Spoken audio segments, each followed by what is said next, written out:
Arithmétique et nombres premiers. Déterminer si un nombre est un multiple d'un autre en utilisant la décomposition en facteurs premiers. En remarquant que 13 200 égale 132 fois 100, décomposer 13 200 en facteurs premiers, et le nombre 13 200 est-il divisible par 24? Pour commencer, un rappel sur les nombres premiers.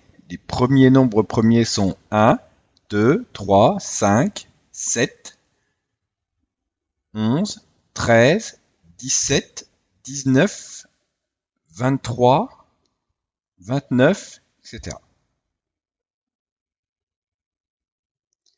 On va donc ici écrire que 132 fois 100 égale 13 200. 100 peut s'écrire 10 fois 10. Et 132 est un nombre pair, donc divisible par 2. On va donc écrire 66 fois 2 fois 10 fois 10. Ensuite, 10 peut s'écrire 2 fois 5. Et 66 est encore divisible par 2 puisqu'il est pair. 5 fois 2, 10. 5 fois 2, 10.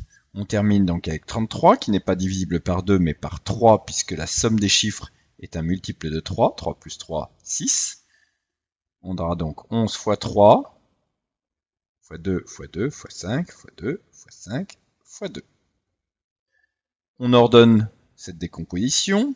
2 fois 2, fois 2, fois 2, donc 2 puissance 4, fois 3, fois 5, fois 5, 5 au carré, fois 11.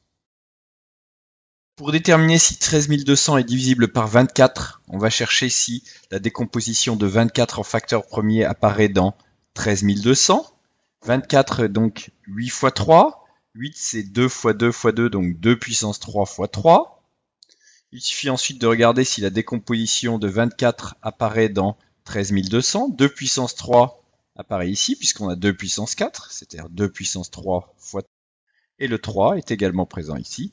Donc 13 200 est égal à 2 puissance 3 fois 3, c'est-à-dire 24.